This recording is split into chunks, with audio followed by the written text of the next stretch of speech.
What was your vision for the film and how did you approach realizing it? You know, my vision for this film was to tell a story that the emotional and thematic core was about empathy, and to do it in a way that felt really, really grounded. So in terms of achieving it, it was about performance and it was about the visual storytelling. You know, the actors came in and we did rehearsal in the beginning of the process and really tried to home in on the emotional lives of these characters, the psychological lives. And it was great working with Anthony and Harrison and Danny and the entire cast to really create as an authentic of an emotional life for these characters.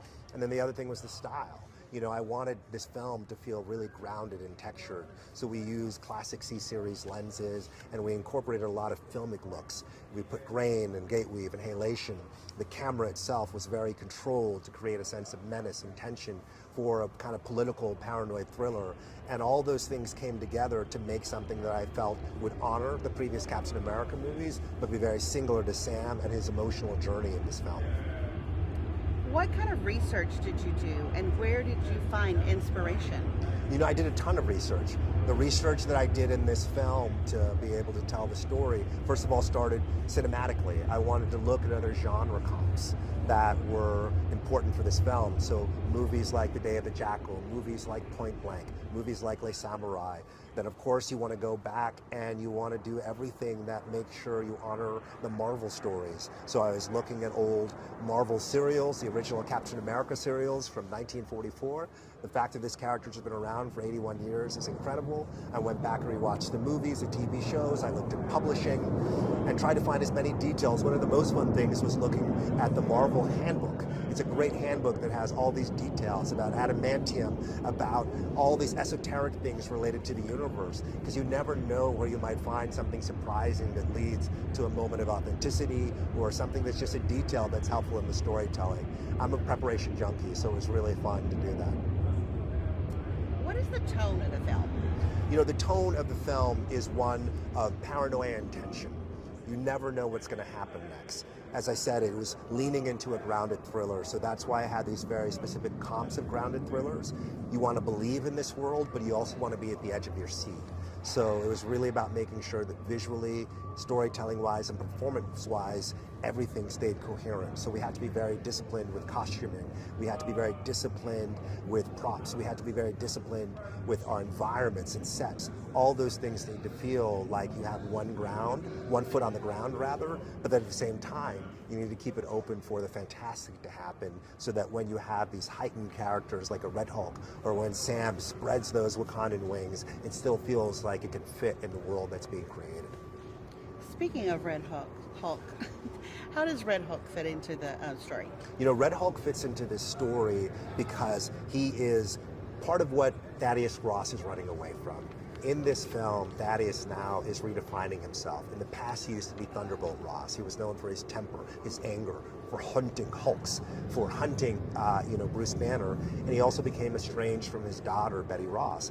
Well, this story is about him trying to reconnect with her and trying to redefine himself as an elder statesman, as a diplomat. And the Red Hulk becomes a manifestation of the past he's running away from. It becomes, something of his backsliding.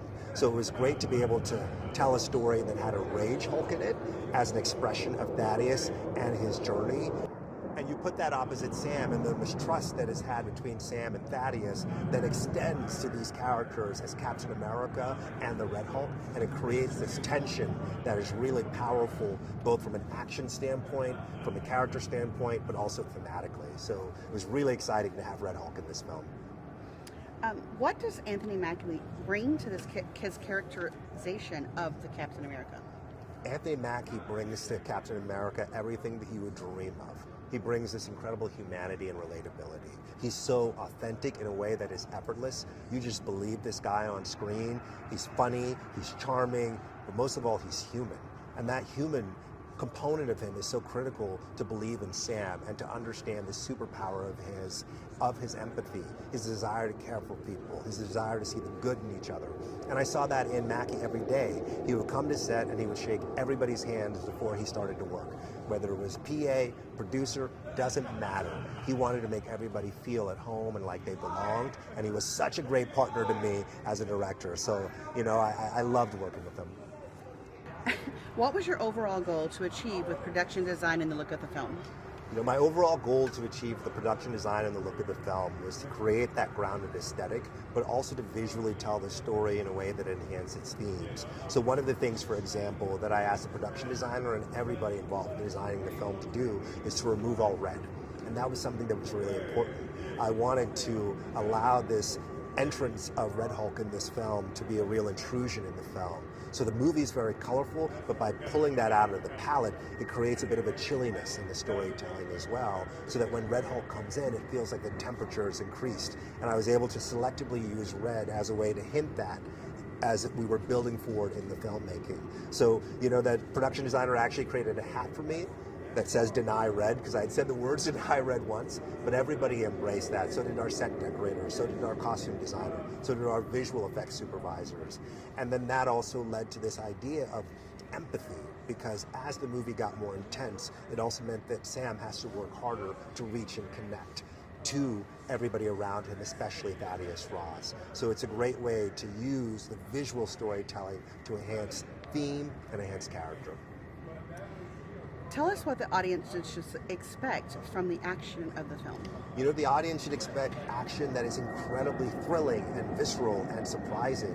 You know, again, it's always about character. From the very beginning, I had this obsession with Sam Wilson and Anthony Mackie using a brick to take somebody out. But for me, as cool as that was, it was an opportunity to see him be resourceful in the moment, to get scrappy, to improvise, because that's what a man who doesn't have a conventional set of superpowers would have to do.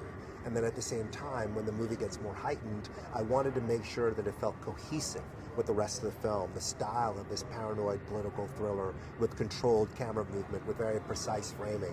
And that ended up being something that the visual effects artists and supervisors, people from DD, people from Weta also embrace, and our great team working on the film. And it just feels like one movie that has a continuous flow to it that's really elegant and intense and surprising. And when you get to the aerial sequences, when you get to Red Hulk, you'll be at the edge of your seat, but you'll feel a real emotional connection to all the characters in the film.